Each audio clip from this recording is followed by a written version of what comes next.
Hi everyone, Susan from SusanWinter.net. Thanks for coming to my channel.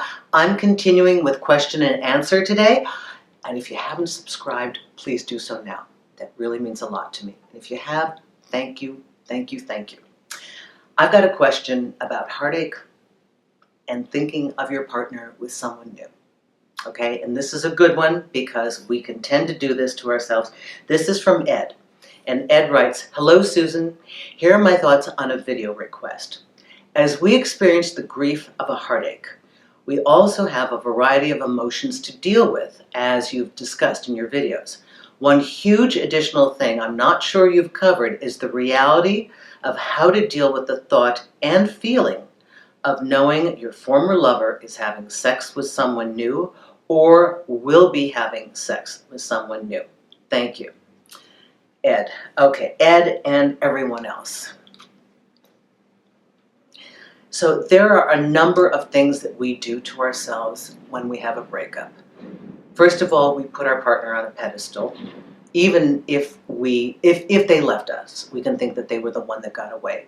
Even if we hate them and it was horrible, we still have warm feelings. But the variety of emotions, as you so aptly put, and I've discussed in these videos, it's back and forth. 1 minute you love them, 1 minute you hate them.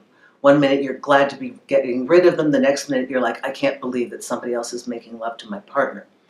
So with all of this, I have to say that we do some very unhealthy things to ourselves, which is to dwell upon it and to imagine. Imagine. We fantasize in our mind about this experience. Your partner may not be having a great sex life. Your partner may be meeting people and having a bunch of one-time coffee meetings or dates for drinks and not enjoying themselves, or they could be having the time of their life with somebody else. But to put salt on the wound is not helpful. The remedy is mental discipline. I'm sorry to say that because I know it's hard to hear. I wish I had like a technique. Oh, think 1, 2, 3, blink your eyes and it'll be better. But you got to curb your mind. And I call it the naughty doggy syndrome. It's like when you have a dog, when it's a puppy and the FedEx person comes or somebody comes to the door, the little door opens up and then your dog runs away, okay? Because they're new and they're exploring. So it's like they slipped out. You don't want your thoughts to do the same thing. You don't want your thoughts to work against you. The fact that you're thinking about it, that's not your business anymore. You had your time with that person. They're not your property. They're not going to have the same experience with somebody else they had with you. And another person is not going to have the same experience that you had. We have to be able to let go in totality. And I understand that there's a lot of territorialism when it comes to our partner because they were our partner.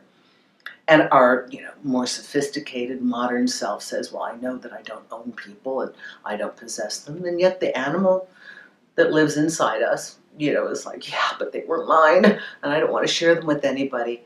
But getting rid of this and disciplining your mind to not go there.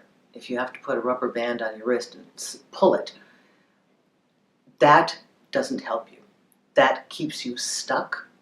That keeps you in a circle, which is unhealthy. And the more you feed that thought and allow it to be the naughty doggy and slip outside the door, the easier it is to have that thought come back. You create a pathway that becomes a little road, and then it becomes a ditch. And you can easily train your mind to allow that indulgence and just go with it. And we always have this feeling like the next person is going to get the better version of them. Like all that I did and all that they learned and developed with me. And, then you think, and then the next person is going to be the recipient of all this good stuff. Well, if you've had a breakup, there were problems. There were issues there. And the next person doesn't get this magically new partner. Like they don't get the better version, like, oh, you got the crappy version, they got the amazing version. It doesn't work like that. Most people are not ardently working on themselves.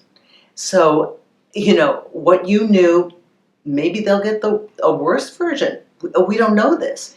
So there's a lot of assumption going on in your part of this idyllic romance that is hot. That may not happen. Either way, you have to train your mind to not slip out of that back door. And every time you catch it, you got to stop yourself and say, this is not good for me. I don't know that that's the case. Thinking about this does not help my forward movement. And I'm fine with what occurred because I'm busy putting my time and energy to anticipate something wonderful coming into my life, because that's what I need to be focusing on right now. And that's the trick to it. So I hope this helps you. Thank you very much. Thank you, everyone. Thank you for writing me. And thank you, Ed, for this. This is a beautiful commentary because a lot of us do this. Thank you, those who are listening to the Susan Winters Show on iTunes. Thank you if you've been calling me on Magnify. Thank you if you're one of my ongoing clients that I get to speak to.